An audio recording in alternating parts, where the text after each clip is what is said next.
ज्ञानी माणसाला अहंकार होऊ शकत नाही, ज्ञानी माणसाला अहंकार होतो. म्हणून नामदेव महाराज म्हणतात, अहंकाराचा वारा न लागो राजसा, माझ्या विष्णुदासा भाविकासी. आणि शेवटी मग सर्वसमावेशक उदात्त मागणं मागितलं. देवा यांच्यासाठी दिलंस रे, आता नामा म्हणे तया असावे कल्याण. एक काम कर ना देवा, सगळ्यांचंच कल्याण कर. कारण आईचा कळवळा होता, माऊलीचं अंतःकरण होतं, सगळ्यांचंच कल्याण कर. पण कुणाचं? ज्याच्या मुखामध्ये तुझं नाम आहे, ज्या मुखी निधान पांडुरंग, ज्याच्या आयुष्याचं निधान, ज्याच्या आयुष्याचं ध्येय गंतव्य फक्त आणि फक्त तू आहेस ना, त्यांचं सगळ्यांचं कल्याण कर. पण श्रोते हो, अलीकडे आम्हाला सगळं आठवतं पण तो आठवत नाहीये. निधान आयुष्याचं ते असलं पाहिजे अशी अपेक्षा संतांची आहे. सध्या सेल्फीचं युग आहे ना, लोकांनी आम्हाला चांगलं म्हणावं ही अपेक्षाच नाही, आपणच आपल्याला चांगलं म्हणायचं सारखं.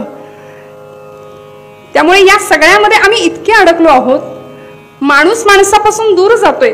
कोरोनाच्या आपत्तीमुळे तर अजूनच ते अंतर वाढलं, भावनिक वाढलं, शारीरिक वाढलं, मानसिक वाढलं. संतांनी संवेदनशीलतेने जगाकडे यासाठी पाहिलं की माणसातलं देवत्व त्यांना जागं करायचं होतं. आणि म्हणून ती संवेदनशीलतेची भाषा जगाला कळावी. सगळे भरीचे भक्त गुण्या गोविंदांनी राहावेत, समाज पुढे सरकावा ही अपेक्षा होती संतांची. आज आम्ही शब्दांमध्ये पूर्वीच्या काळी चिन्हांची भाषा असायची, आता पुन्हा आम्ही उलटे चाललोत. कारण फेसबुक अकाउंट प्रत्येकाचं आहे, व्हॉट्सअपवर प्रत्येक जण चॅटिंग करतो. नको त्या गोष्टींचा धुमाकूळ आज फेसबुकवर सुटलाय, आपण पाहतो. नको ती थिल्लर चॅलेंजेस आम्ही स्वीकारतोय. खरं चॅलेंज आम्हाला समर्थांनी शिकवलं, जगाचा तो भार आपुल्या शिरावर ऐसे थोडे पर वाटो द्या हो. हे चॅलेंज घ्या, संतांनी सांगितलं आम्हाला.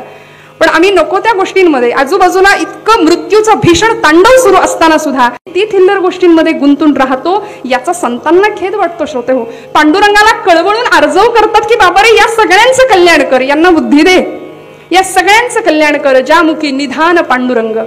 मी म्हटलं आपण चिन्हात बोलायला लागलो, भाषा गेली. बघा ना व्हॉट्सअपला ओके, आता तो ओके पण नाही, आता नुसता के. एकच गुच्छ, श्रद्धांजलीलाही तोच, वाढदिवसालाही तोच. आम्ही सीमित झालो आणि जगामध्ये सगळीकडे दिसतंय ते मर्यादे पलीकडचं जीवन दिसायला लागलं. स्नेहाचा पदर, नात्याची कदर नाही राहिली. आणि म्हणून कीर्तन आहे श्रोते हो, म्हणून कीर्तन आहे. नामदेवांनी कीर्तनाच्या माध्यमातून हीच भक्तीची पताका जनमानसामध्ये रुजवली. आणि आज याच कीर्तनाच्या माध्यमातून समाज तरला तर तरू शकेल ही खात्री आहे संतांना. म्हणून अशा संतांना, अशा हरिभक्तांना, अशा हरिदासांना देवा तू मोठं कर. त्यांना अहंकाराचा वारा लागू देऊ नकोस, त्यांना कल्पनेची बाधा होऊ देऊ नकोस. आणि ज्याच्या ज्याच्या मुखामध्ये तुझं नाम आहे त्यांचं सगळ्यांचं कल्याण कर पांडुरंगा. हे उदात्त मागणं नामदेव महाराज पूर्वरंगामध्ये आपल्या मूळ पदामध्ये अभंगामध्ये सांगतात. हे निधान कुणासमोर होतं, हे ध्येय कुणी समोर ठेवलं? एकमेव कृष्णचंद्र परमात्मा, एकमेव पंढरीश पांडुरंग. एवढंच निधान समोर ठेवून आयुष्यामध्ये जी अवतीर्ण झाली होती, जिने अवतार घेतला होता त्याच परब्रह्मामध्ये मिसळण्यासाठी, तिने कशा पद्धतीने त्याला प्राप्त करून घेतलं